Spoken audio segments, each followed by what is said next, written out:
shortly. Thanks for coming. So Bruno flew in from Croatia, and we'll be talking about progressive centralization. There was a slight change of topic, I didn't have time to take the website. But looking forward to the talk. Enjoy, guys. Alright, thank you. Sorry about the slight rug pull on the topic. What happened was that my original talk was supposed to be very negative and more ranty, but then I spoke to a few people who gave me a little bit of a spark of crypto punkism or cypherpunkism. Which originally brought me to the space, and so I changed it to something that I think resonates with more people at this little conference than most people at bigger conferences, which is kind of, a little bit inspiring, despite everything going on right now in the market. So, this will still touch on the original topic a little bit, but hopefully in a more kind of builder encouraging way. So my name is Bruno. I started in 2014 when I data mined my happiness while working on freelance web projects. And it turned out that when I analyzed this, it was JavaScript that was making me super miserable. So I just quit. I stopped working on JavaScript. And at the same time, I heard about this thing called Ethereum. It sounded interesting, so I dove in, started learning about it, was there for the launch. It was really fun. And that's when I started feeling really happy again. Because I could teach, I was always good at kind of technical education and teaching people how to program, how to do things that, basically when you're doing technical education, you're copy-pasting knowledge from somebody else's head into somebody else's head, and you're the translator in between. And this is something that I really enjoy doing, learning new things and then teaching them to others. These days though, things are a little bit different. And I'm not really enjoying Web3 anymore. So this is over the past few months. It's not the bear market, it's just generally the sentiment of the entire ecosystem, which has transitioned from those beautiful images that we saw just a while ago in the data analytics talk, from 50 really enthusiastic open source contributing people and cryptography enthusiasts, into essentially grifters and VCs trying to extract as much money from retail as possible, which is not an inspiring ecosystem to build. When you have, on one hand, a group of people who want to build the world's biggest, best, and most resilient decentralized database in the world, and then 10 years later you have, a guy called Ben on Twitter saying, give me money, I'm not going to give you anything in return, and he gets $20 million, that's pretty discouraging for honest builders in this space. Right? So my happiness started resembling the average shitcoin, and I figured I had to do something about it to restore this value. And so to rewind a bit, how did we get here? What is this Web3 thing, and does it actually always have to do with blockchain? It kind of does, but not in the way that most people say it does. We live in an age where you basically, those bins in supermarkets where you have really crappy movies that you can buy per kilo. You just take them and put them in the basket and take them to that's blockchain today. You have a blockchain for everything, you just buy them by the kilo. And nobody actually thinks about security, longevity, nothing. All that matters is you launch a chain, you launch a token, that's it. Let's let another VC extract some money out on another set of people.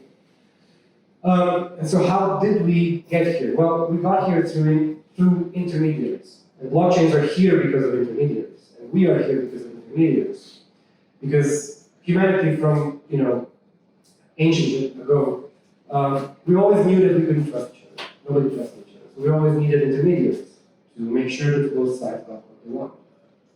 And intermediaries are what brought us here. Intermediaries like banks, intermediaries like social networks, who you have to literally ask, hey, Facebook, would you mind sending this message to my grandma? And then Facebook can say yes if it likes you, or no if it doesn't like you. But intermediaries, we got so used to them that we forward along every bit of authorization and authentication we can think of to somebody else to do things for us. And in reality, we should replace them with computers, because it's just processing input messages and getting output messages. And simply, that is a computer. But we cannot do it because we lack that credible neutrality, we lack the trust in the middle. This is where these intermediaries come in. Now, different authorization and authentication methods exist. Some really primitive societies, like the United States of America, still use simple pieces of paper where a signature is enough to pass your money along. Whereas modern societies use elliptic curve cryptography to prove authorization and authentication. There are different methods. And they're used for different things. You have usernames, passwords, biometrics to authorize yourself. And these in turn enable other intermediaries to do other things for us, which are undeniably incredibly useful, right? You have, the ability to transfer money to anybody at any time, to post blogs globally at any time, to rant at people, to do whatever it is you call when you use Tinder, to collaborate with complete strangers online on writing code, or even to rent your apartment out without ever meeting the other person. That's unheard of. 20 years ago, all of this is sci-fi. But it's also no coincidence that the bank icon resembles a prison, because these intermediaries put you in a prison of their own power. Right? And in any system where there is perceivably hoardable power, somebody's going to hoard that power. It's just the default of human nature. And so all of these actually had their own incidents and problems that they've had to go through, and their abuses of data. They happen daily. TransferWise closed my business account with money still in it without any justification. I spent 3 years with support to get the money back.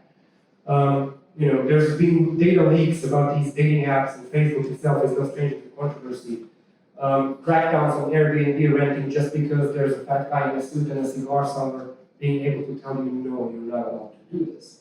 No, you're not allowed to earn money on the property that you own unless I tell you you're allowed, and unless the hotel cartel tells me that I'm allowed to tell you that you're allowed. GitHub famously 2 years ago blocked all Iranian accounts overnight, deleted all their work, all their forks, everything they owned, everything they worked on, without warning, without a heads up, without anything, and nobody could do anything about it. So people, grouped together and made mirrors and forks and help people restore their work, but still, just because one fat guy in a cigar said, I don't like you, the websites around that fat guy in a cigar also had to say, yes, we don't like you either, so no more about it. And so these intermediaries all abuse their power, and if they don't, those who hack into them, because they take that power away from them, at least temporarily. So, we are at the mercy of these intermediaries. So how do we get rid of them? This is why I joined Web3. Because you don't change the system from within, you build a system that makes the system obsolete, right? And this is what the dream was. And yet, fast forward to today, everything runs on centralized services, everything is in the cloud, everything is a throwaway app, a throwaway blockchain.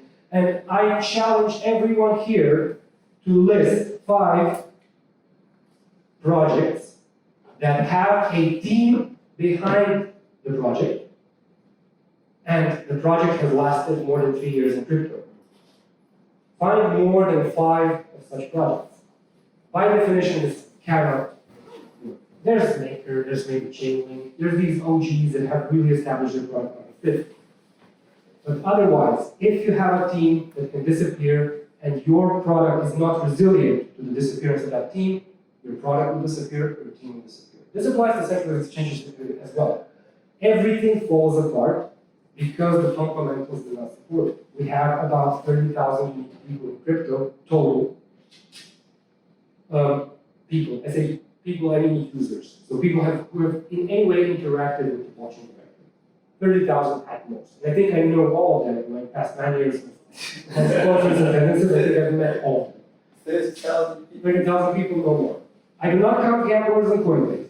I do not count gamblers on Robinhood. I do not count people who just go in to buy a token, gamble on it, get 1,000 X and so on. Those are not users. We have over 6 million hardware wallets, so. Very good. You have 6 million wallets sold, yes. Yeah. I personally bought around 2,000 of them when I was a distributor. in Croatia. I did not sell it to 2,000 unique people. So let's say everybody earns like 5. That's still a million then. I mean, you can speculate on where the millions went, but it's not to users. It's simply not to users. There are institutional agents who can safeguard ledgers for other people. There are financial institutions that have ledgers as backups. There are distributors who did not sell out their stash because Ledger famously decided to compete with its own distributors and undercut them in pricing. So a lot of people still have warehouses full of old ledgers. But I can promise you that there are not more than 30,000 users. 27 of those are in Ethereum. The other 3,000 are scouting around the blockchains. What we get by actually expanding and scaling the blockchains is we allow the same 100 users to shuffle the same $1 billion around with 100,000 more bots. It's not exactly a very creative industry to build in, and it's not inspiring when you see what it's being used for. When you see that there's not been a lot of innovation on the app layer in the past 5 years. So this is kind of the cognitive dissonance of this space. The builders, the OGs who joined because of the cypherpunk movement, are now kind of disappointed by the grift of it all. I mean, but basically, we wanted to build a new Web3 world to kind of disintermediate everything. Right? So what is the current state of Web3? How far did we get actually in this mission? It's not doing super well, and we're not really seeing a lot of positive sentiment. Right? Every day you look at the news. There's a new SEC enforcement, there's a new rug, there's a new scam, there's a new hack. Where is the X revolutionizes Y? Why can't we see project ships something awesome instead of yet another China bans Bitcoin, yet another Starbucks adopts crypto, yet another fake announcement of another fake partnership? Where are these events, things? Yeah. So, did Web3 merely allow strangers to trustlessly rob us? Did it? Yes. Yes, it did. But, despite the fact that we have plenty of rugs waiting to happen, plenty of rugs, the ability for strangers to rob us is good. We need this trustlessness. It is the first good step towards this. And people say, but Bruno, we're so early, we're just getting started, we're so early. It's, next year, everything's gonna come together. It took one guy who was really upset at the fact that you need $500 million to launch a rocket into space to invent and turn it into a business. The fact that you can launch a rocket for $10 million and get it to land in the middle of the ocean on a surfboard. 10 years to do this. In the past 10 years, do you think MetaMask has improved as much in its UX? Do you think it made such progress? Do you think the UX in crypto in general made such progress? Do you think that apps that people actually use make such progress? DeFi itself has not one single time accomplished what it set out to do. Not one real person has taken out an actually useful loan for anything in the real world. Anything that they've taken out loans for was for gambling and paying back the gambling with interest or losing their collateral. That is all that people use. It doesn't happen. Nothing is happening. We're not so early. We're very, very late. We're very late. It's just that people are not working on meaningful things. People are focusing on the wrong things. They're trying to ship fast, and in shipping fast, they make mistakes, they compromise, they make bad choices that do not fulfill the Web3 vision. And so, yes, there's a lot of pending bugs, there's a lot of trust assumptions.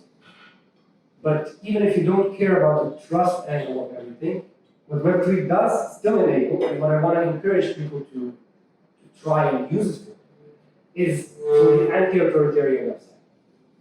This is my most recent passion. This is something that I've been passionate about since the beginning, but it's also something, it's the only thing that's keeping me in the industry right now. So the fact that strangers cannot be is good. because it's resistant to anybody putting a stop to it. That's good. But we've managed to ruin that. Because enter what I call the hell stack. And we went from being able to write websites in Notepad on the desktop, clicking them, they run, it's good. We went from being able to visit a website that I visited 2 weeks ago in the temporary files while offline, it works as it did 2 weeks ago, without being able without being able to connect to the internet, to this. Cloud on cloud on cloud on cloud on cloud on cloud on cloud on cloud. Clouds all the way down, all the way up, dependencies and trust assumptions, and giving up your agency for a little bit of convenience across the board. Everybody gave up on the true vision of Web3. Everything is fully stoppable. And why do they do this? Because they all want to launch fast. They say, this makes me more productive. This makes me ship fast. This makes me do it really good. It's okay to slow down. And yes, I know more than most that if you slow down, there's going to be somebody who's going to take your idea, make a centralized version of it, pretend they invented it, and they're probably going to get all the money, all the fame, rug, and disappear. Yes, that happens. But you shouldn't compromise everything that this system stands for just to ship first and ship back. It's okay to slow down. It's okay to take it easy, to think about it, and to build it in a proper way. Because when all you have is a hammer, all you get is an authoritarian system that everybody can easily stop. You have all of these UIs running on centralized USA-hosted servers that are easily stoppable at any moment. Everything can be stopped whenever the big bad daddy says. And we live in a system. I know we live in a world where most people need a daddy. This is why every 4 years, most countries have a popularity contest to pick the new daddy who will give them commands. It's okay. But you need to have the option to say no to this daddy. And using this stack that is completely limiting your freedom is not okay. So, progressive centralization, what is it? It's just a term that I came up with to encourage people to build in a specific way. Nobody's doing it yet, I hope people will. So, the gist of it is simple. There's no actual stack. There's nothing I want to show as components, as stack. I just want people to start decentralizing clunky, and then add layers of UX and UI that are centralized but not essential. And then improve it. That's it. So if all the centralized layers fail, your app still works. It's clunky, it's slow. It's maybe hard to use, but nobody can tell you. And nobody can stop your application. That's the intention. So no stack, but the concept looks like this. So you have the base layer, where you have a decentralized database, which is the blockchain, which we've worked very hard on. And you have these very crucial elements in essence. Again, you have to be careful here about getting mixed up with a blockchain. So don't launch stuff on blockchains, launch them on the blockchain. Anything that runs locally is your frontend, and preferably hosted on something like IPFS, so it can be taken down. Now here you can use any framework you like, any build process you like, build whatever you want, as long as you can run it offline. And as long as it hooks directly into the blockchain. So it has to read and write to and from the blockchain, not depend on any middleware, not depend on databases, indexers, not depend on anybody else allowing you to read your own information. And then of course you have some sort of user credentials, so that's the typical wallet today, right? Whatever you use for wallet, even when account abstraction becomes a thing, that's also good as long as it is decentralized, as long as it is self-custodial. So this is the baseline. This is how you start them. And this is shit UX. Nobody's going to enjoy using this. This, when you launch it, it is going to be slow and probably ugly and probably really hard to get up and running because of all the pop-ups and stuff you have to deal with, but it's going to work. Then you have the layer one, the customers. And that's a different type of layer. So you add an index, you add a CDN, you speed things up, you make queries faster. You make it more pleasant to use. those things fail, the base layer still works. So when somebody says to AWS, no, shut this database down, you say, no, no worries. And your base layer still works. And then you have layer 2. You can add more stuff. You can add a custodial wallet that's generated via social login. You can add third-party APIs that make things easier, simpler, nicer. You can add privy for custodial wallets and gimmies. You can add all sorts of different things to your stack that make it much more pleasant to use. You can add mobile friendliness, custodial wallets and stuff. Whatever you need to do, make it easier to use. But if it fails, the app is still there. That's the gist of progressive centralization. Progressively centralized. But don't we have to worry about UX? Won't that turn off users at the base layer if it's really shit at the base layer? Many people worry about this UX. Many people say UX is our biggest problem in crypto. Midjourney runs in possibly the worst application that has ever existed in the world. Discord is by far, I guarantee you, there is not one person working in the UX and design department, or QA, or product at Discord. Discord is cobbled together, I think, automatically. I think it happened like life emerged from the primordial soup of garbage. Discord was formed from web rejects and garbage and somehow turned into an application that people run. Discord is the worst application in the world, bar none. And yet, Midjourney made millions of dollars in revenue just because it has such a strong product market fit, just because people really, really want it. And yes, it will probably die at the hands of ChatGPT in 2023, but it made it in Discord. It made it in this. It's like eating soup with a fork, and people did it because they needed that soup so much. So it's not UX, it's your application. If all you can do is spend a decade making yet another leverage DeFi liquid staking thing, nobody's going to come and use it because the gambler market is saturated. Nobody needs this. You need to build stuff that people actually need. And so then maybe this entire layered approach also sounds a bit like progressive web apps. Because progressive web apps are made in a similar way, where they're kind of offline first, but made for mobile. And it's not a versus thing. They work really well together. Because with progressive centralization, you are garbage on purpose at first in terms of UX. And then you improve it over time. With progressive web apps, you're just mobile first, and you're already working on the UX. But they can work really well together. One recent example, not exactly executed to perfection, but is FriendTech, which does have this mobile-first approach, and also works on progressive centralization past that mobile-first approach. However, their initial starting point is not exactly the base layer that I mentioned before. They have a lot of centralized components, unsafe APIs, and a lot of other mistakes that they've made. But the point is they work really well together, actually. They can work, it's not a competition. So what is the point of all this? Why do this? Why persist? Why not, if you can't beat them, join them, become just a scammer, rug puller, and work what everybody else is working on? Because of this. Because I want the option to tell them no. I don't want the USA to one day come to me and say, no, your website has to go offline. I want to say no, fuck off. And as long as I can say that, I'm going to be happy. If I can't, if there comes a day when I can no longer say no, this day, that day, I'm going to be extremely upset.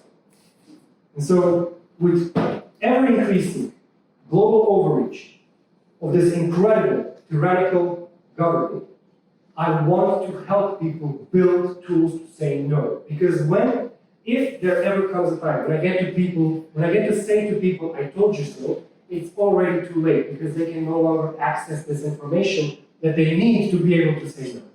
They've already been blocked. I want to tell people that they have the option to say no before they have to say no. That's it. So, Midjourney doesn't really want to generate middle fingers, but Ethereum is the middle finger that you show to the tyrannical government and make them go away, make the world police run in the other direction.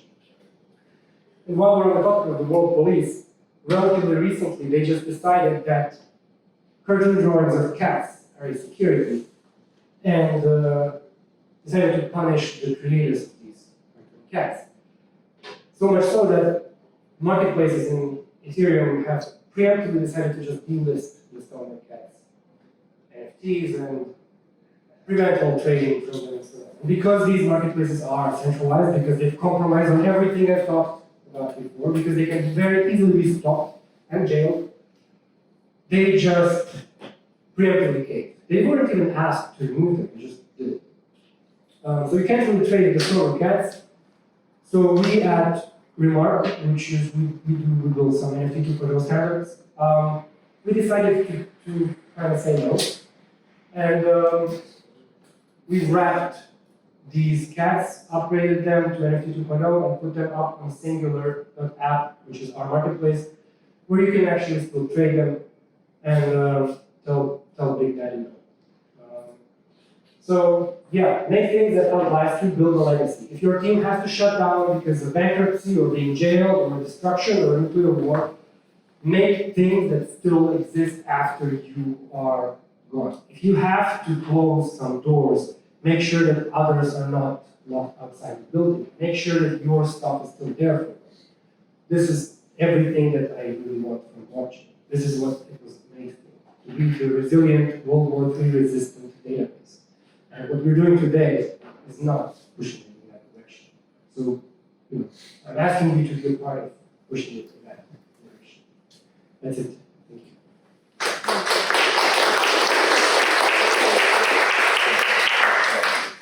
Yeah. Question regarding your stack in the base, the base part. So, what would be a blockchain not centralized right now? Because we're already meeting with Leonardo from Nicholas. He said 50% of the validators are over cloud. So, again, what's the? It depends on what kind of centralization you're worried about. So the same that you are saying that I don't want to risk my thing for somebody to sell it. Yeah, so Ethereum cannot be stopped by the US dollar.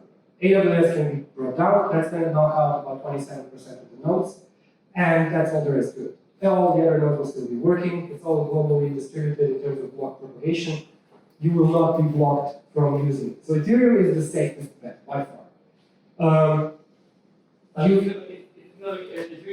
know, really, what happened in AWS setup? You really think that nobody's going to run to another place? Maybe you need to find a blockchain that starts completely decentralized from the beginning, without private companies behind you. Unfortunately, that's not something that's really possible. Everybody flocks to the easiest solution, and the easiest solution is always the cloud.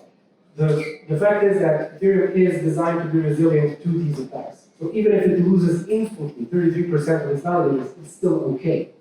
Infrastructurally, it's safe. It will remain safe. The other advantage of Ethereum is, which is at times a disadvantage, is that it has no governance. So it cannot really be hijacked in terms of an on-chain upgrade that will literally run through. Some chains have that problem, but might be more economically safe, economically secure in terms of value. So it all depends on what kind of risk you're worried about. I would say Ethereum has the minimum risks of all of them. And then you have some others that are enough for certain use cases. So it depends on what you're comfortable with.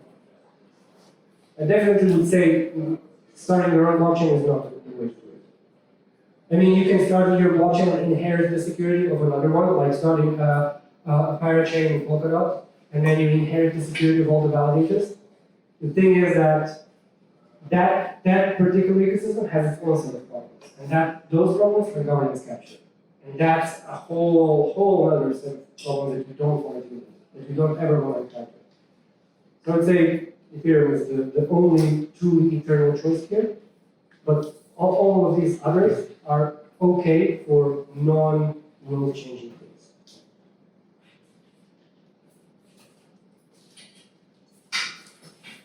Any other questions?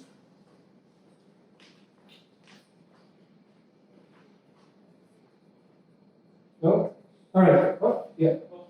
How does this relate to anonymity, right? Because if you start an app, people are starting an app because they want to make money, just because they want to make money. Eventually, they need to have their bank account on the receiving end of all those funds somehow. When you talk, I agree completely when you say about your app should survive even if your team goes away. That doesn't work with something where people are trying to make a lot of money. That works with something else, which is providing, uncensored communication and other great things like that. So,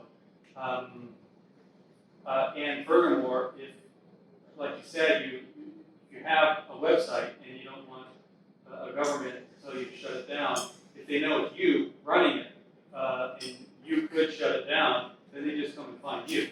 And they say, okay, well, we know that we can't turn off the server and make your website go away, but we know we can make you shut off the website. So that's why I'm asking about anonymity. These things only work if you can create the service behind a pseudonym.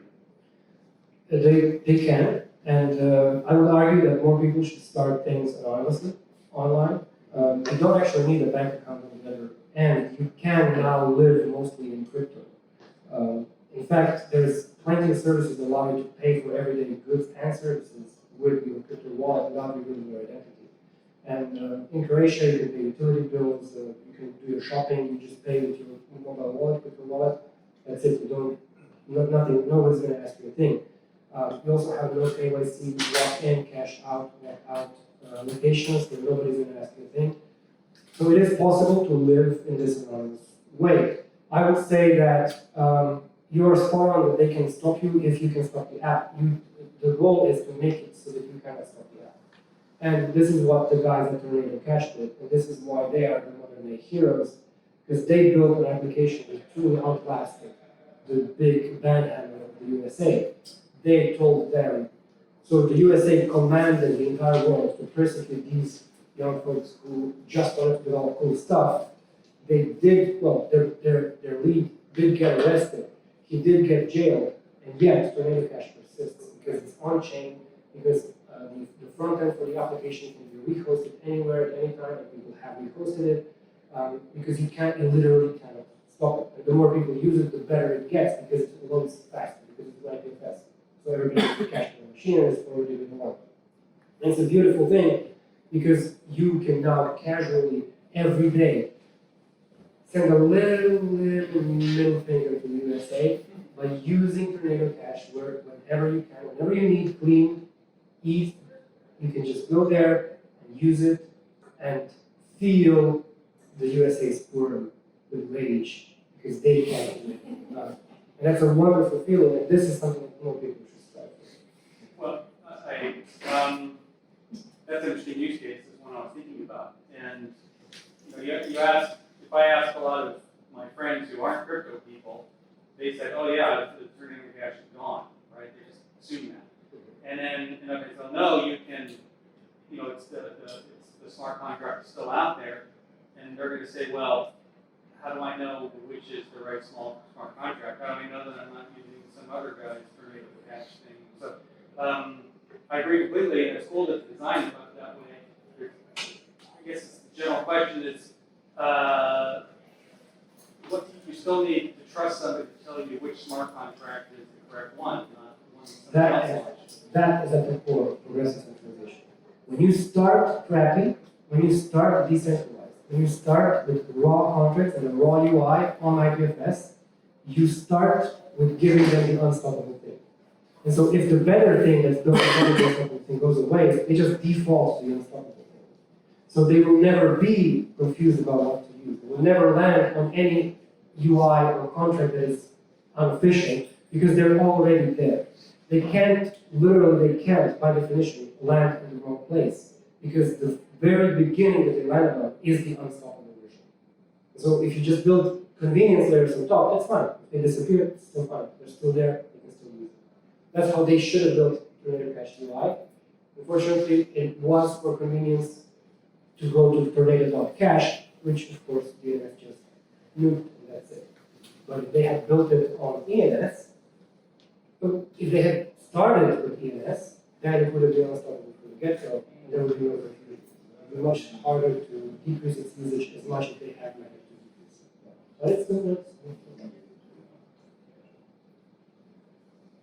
Yeah, I would say like, wait, for example, for Cloud Cache, it's kind of problematic because there is only 30K people in the world, and just checking IPs and the timing that you are using for Cloud Cache, it's easy to spot you. Yes.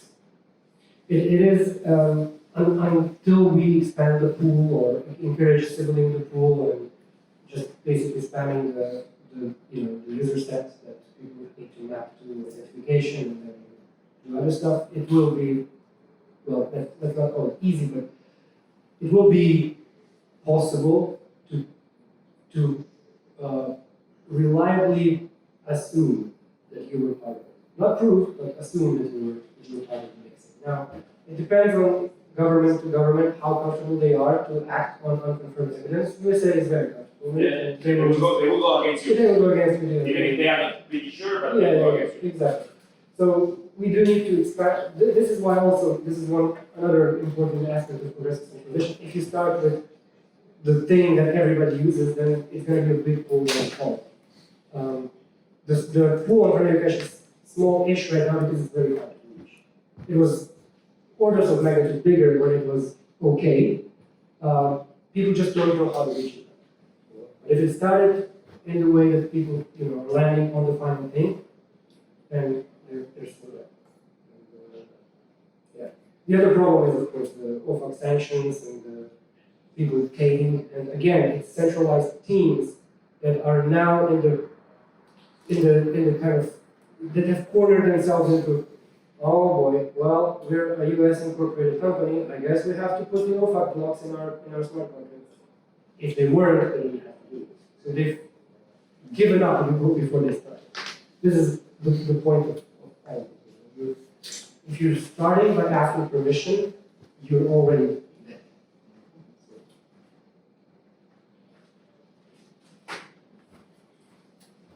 Right. Thank you. One question about what do you think about the more and more wallets and apps, popular apps, last time start to be every time if you sign up, maybe you want to store your information in iCloud.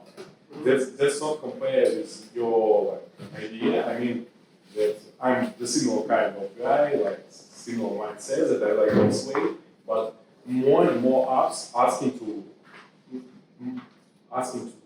people store their data online, to restore, more useful, more UX. I mean. That's why I think maybe it's not compatible with more people want to easy app, not this way. That's why, because to create app or website this way, you need to high level, not high level, but more complicated way to create some website, not cloud system this way. Is it some kind of connected? People need to be this iCloud data, but. So, I mean, iCloud backup is just a risk that you have to be comfortable with. You still have the self-custodial wallet if you keep the seed phrase. iCloud just backs up your seed phrase. Now, if you feel comfortable enough for Apple to not abuse that or to not leak again or whatever can happen, that's fine. All I'm advocating is that user has the final control.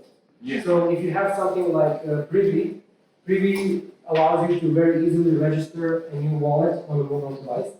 But they shard the private key in 3 parts, 2 of which they keep. Yeah. So they have control. It's basically custodial wallets with a trick. Yeah. And this is not good. This is not good. You do not start with this. You start with a fully decentralized version, or you start with Privy, that's fine, but as soon as some critical mass of value is attained on this wallet, you encourage the user to leave. You encourage the user to set up a self-custodial version of the wallet and export it, and then you keep using the protocol or app or whatever you have. So I would say the backups, they're completely up to you. If the user is comfortable with it, if I'm comfortable with a seed phrase on a piece of paper in my living room versus a metal plate that we got from Swag and then put it in a safe and then bury the safe under concrete, it depends. And it's all up to your risk factor. I would say that that's fine, as long as the user keeps full control in terms of their interactions with each other. I mean, maybe users not need to be the part of this complicated system. That's why too many teams start to create everything in cloud and not use this structure. That's why, because people not not need to have a website that can be blocked by Oh, no, government. That doesn't matter. Absolutely, absolutely. Yeah. Most people don't need this. Yeah. Most people don't need this. And most people are okay with keeping their money in banks. And most people are okay with other people telling them what to do. Most people. I just want people to know that there's an option. Ah. That's it. If they know that there's an option, there's an alternative, that's cool. That's fine. And if the person who knows there's an alternative chooses, I'm still going to use this, Yeah. great. That's okay. But you need to know there's an option. If there's an option, that's Thank you. We